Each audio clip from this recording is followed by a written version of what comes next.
দর্শক, দেশের বিভিন্ন স্থানে নানা দাবিতে বিক্ষোভ, মানববন্ধন ও স্মারকলিপি প্রদান করা হয়েছে। বিস্তারিত দেখুন ডেস্ক রিপোর্টে। চাঁপাইনবাবগঞ্জের বাগডাঙ্গা দারুল উলুম দাখিল মাদ্রাসার খেলার মাঠ দখল করে দোকানপাট নির্মাণের প্রতিবাদে ও অবৈধ স্থাপনা উচ্ছেদের দাবিতে মানববন্ধন করেছে শিক্ষক শিক্ষার্থীরা। সোমবার দুপুরে সদর উপজেলার সুন্দরপুর ইউনিয়নের বাগডাঙ্গা মাদ্রাসা বাজারে এই মানববন্ধন অনুষ্ঠিত হয়। আমাদের ছেলেমেয়েরা খেলতে পায় না, আগে এই মাঠে ছেলেমেয়েরা খেলতো। নীলফামারীতে পানি উন্নয়ন বোর্ডের বুড়ি তিস্তা সেচ প্রকল্প বাতিল সহ স্থানীয়দের বিরুদ্ধে মামলা প্রত্যাহারের দাবিতে মানববন্ধন অনুষ্ঠিত হয়েছে। সোমবার বিকেলে নীলফামারী শহরের ডিসির মোড়ে এ মানববন্ধন করেন ডিমলা ও জলঢাকা উপজেলাবাসী।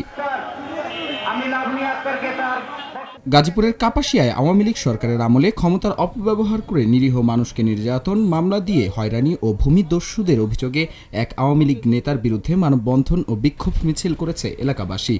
সোমবার সকালে উপজেলার বীর উজলি এলাকায় ঢাকা কিশোরগঞ্জ সড়কে মানববন্ধন ও বিক্ষোভ মিছিল অনুষ্ঠিত হয়।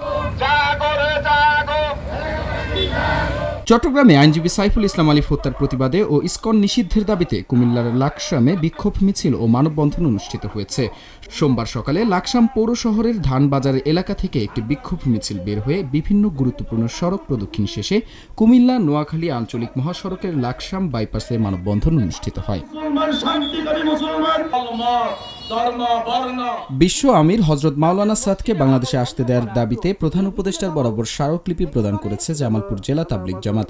দুপুরে জেলা প্রশাসক হাসিনা বেগম এবং পুলিশ সুপার সৈয়দ রফিকুল ইসলামের কাছে স্মারকলিপি প্রদান করা হয়। বিশ্ব ইজতেমায় তাবলিগ জামায়াতের আমির হযরত মাওলানা সাদকে বাংলাদেশে আসার দাবিতে নীলফামারীতে প্রধান উপদেষ্টা বরাবর স্মারকলিপি প্রদান করা হয়েছে। সোমবার দুপুরে নীলফামারী জেলা প্রশাসক চত্বরে মাওলানা সাদ অনুসারীরা জমায়েত হয়। পরে জেলা প্রশাসকের মাধ্যমে প্রধান উপদেষ্টা বরাবর স্মারকলিপি প্রদান করে তারা। কিশোরগঞ্জের করিমগঞ্জে গুজাদিয়া ইউনিয়নের আতকাপাড়ার খেলার মাঠ ও ঈদগাহ মাঠ রক্ষায় মানববন্ধন করেছে এলাকাবাসী। সোমবার দুপুরে কিশোরগঞ্জের করিমগঞ্জের আতকাপাড়া এলাকায় এই মানববন্ধন অনুষ্ঠিত হয়। মানববন্ধনে এলাকার শত শত নারী পুরুষ অংশ নেয়। বিশ্ব ইজতেমায় মাওলানা সাদকে বাংলাদেশে আসতে দেওয়ার দাবিতে প্রধান উপদেষ্টা বরাবর স্মারকলিপি প্রদান করেছে তাবলিগ জামাত দিনাজপুর জেলা শাখা। সোমবার জেলা প্রশাসকের নিকট এবং পরে পুলিশ সুপার বরাবর স্মারকলিপি প্রদান করেন নিজামুদ্দিন বিশ্ব মার্কাজের অনুসারীরা।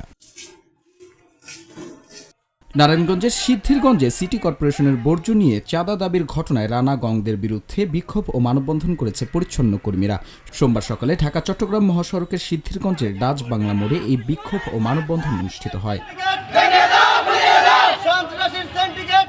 20 থেকে 24 ডিসেম্বর ইজতেমা ময়দানে 5 দিনব্যাপী ইজতেমা করার দাবিতে গাজীপুরের জেলা প্রশাসকের মাধ্যমে প্রধান উপদেষ্টা বরাবর স্মারকলিপি দিয়েছে জেলা সাতপন্থীরা। সোমবার সকালে গাজীপুর জেলা প্রশাসকের নিকট এ স্মারকলিপি প্রদান করা হয়। 21 আগস্ট গ্রেনেড হামলা মামলায় বিএনপির ভারপ্রাপ্ত চেয়ারম্যান তারেক রহমান খালাস পাওয়ায় ফরিদপুরের সালথায় আনন্দ মিছিল করেছে মাঝারদিয়া ইউনিয়ন বিএনপি। সোমবার বিকালে মাঝারদিয়া বাজারে এই আনন্দ মিছিল অনুষ্ঠিত হয়। দীপুর নূর, চ্যানেল এস নিউজ ডেস্ক।